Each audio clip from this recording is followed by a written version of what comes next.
Hello everybody, nice to meet you. Okay, let we continue our study. Now we will study about the next material of English studies. Okay, so let me give you information about the material today, exactly for 8th grade of junior high school. Okay, hi everybody. Now we will study about past continuous. Okay, any one of you know about past continuous tense? Yeah, past continuous tense is one of the tenses in grammar that show about the activities in the past. So about what is it like the topic, I will give you the information.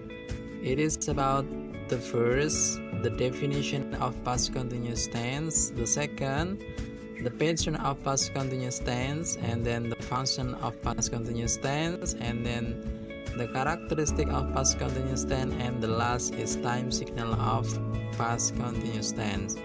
Okay everybody, let me start our study by the definition of past continuous tense. Okay, jadi untuk hari ini kita akan belajar tentang past continuous tense.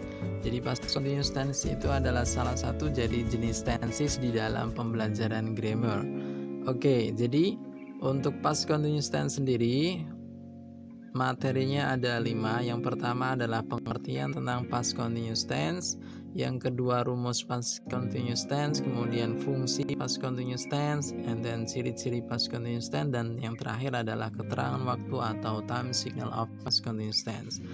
Oke, dimulai dari yang pertama adalah pengertian dari past continuous tense. Baik, jadi dari keterangan tersebut, pengertian past continuous tense adalah kalimat atau ungkapan yang berfungsi untuk menjelaskan kejadian yang berlangsung dan masih terjadi, atau kejadian yang terjadi pada waktu yang sama di masa lalu atau di waktu lampau. Jadi bentuk tenses ini itu adalah kalimat yang menunjukkan kejadian yang terjadi bersamaan di waktu lampau. Jadi misalnya saya sedang menonton TV ketika kamu datang ke rumahku kemarin. Jadi kejadiannya di waktu lampau, tapi itu bersamaan dengan kejadian yang lain. Baik, nanti itu akan kita bahas tentang fungsinya. Jadi pengertiannya di sini lebih simpelnya adalah kalimat atau ungkapan yang berfungsi untuk menjelaskan kejadian yang telah berlangsung dan masih terjadi, atau kejadian terjadi pada waktu yang sama di waktu yang lampau.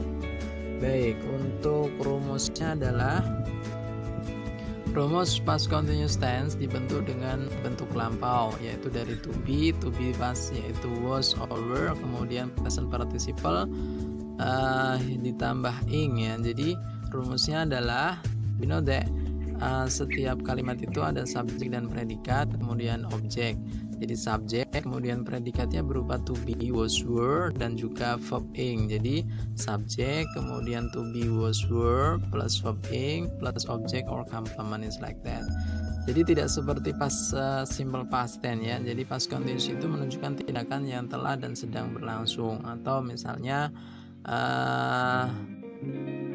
misalnya gini, contoh di bawah ini, he was coming to my home when I called him. Jadi dia sedang datang ke rumahku ketika saya memanggilnya, saya menelponnya. Jadi dia sudah datang. Jadi ketika dia datang ke rumahku, saya sedang menelponnya. It is like that. Jadi dua kejadian yang terjadi di waktu lampau. Kedua kejadian itu bersamaan waktunya di waktu lampau. It is like that. Kemudian untuk fungsinya, jadi untuk lebih detailnya kita akan memahami fungsi dari past continuous tense. Yang pertama adalah menyatakan suatu peristiwa atau kejadian yang sedang terjadi pada waktu lampau. Misalnya I was shopping at the market yesterday. Jadi ini hampir sama dengan fungsi jadi simple past, tapi yang membedakan adalah ada to be dan juga shoppingnya. ada to be-nya. Kalau simple past-nya nggak ada to be. Jadi kalau simple past cuman I shop at the market yesterday. Tadi di sini I was shopping at the market yesterday. Aku sedang berbelanja ke pasar kemarin. Jadi sebenarnya di sini lebih mengutamakan pada spesifik waktunya. Sebenarnya ada misalnya I was shopping at the market at 5 o'clock yesterday. Sebenarnya lebih seperti itu. Kemudian yang kedua, menyatakan suatu peristiwa atau kejadian perbuatan yang belum selesai ketika perbuatan lain sudah dilaksanakan. Misalnya I was cooking when my husband came. Aku sedang memasak ketika suamiku datang. Jadi dia masih sedang memasak ketika suaminya datang. It's like that. Bisa ditambahi dengan time signal, misalnya I was cooking when my husband came yesterday. Tapi dengan kata came di belakang itu sudah menunjukkan bahwa ini adalah past. Kemudian yang ketiga, menyatakan dua peristiwa atau kejadian yang terjadi pada waktu yang sama pada waktu lampau. Jadi misalnya he was playing computer games while I was ironing my clothes. Jadi dia sedang bermain game komputer ketika saya sedang menyetrika pakaian. Jadi kedua kejadian itu terjadi bersamaan di waktu yang lampau. Dan yang terakhir, the last, menyatakan suatu peristiwa atau kejadian yang terjadi secara bertahap. Misalnya the flower is blooming. Jadi bunga itu sedang mekar. Jadi the flower was blooming. Walaupun tidak ada keterangan waktu secara spesifik tentang pasnya, tapi di sini ada to be was, berarti ini menunjukkan bahwa itu adalah past continuous tense. The flower was blooming.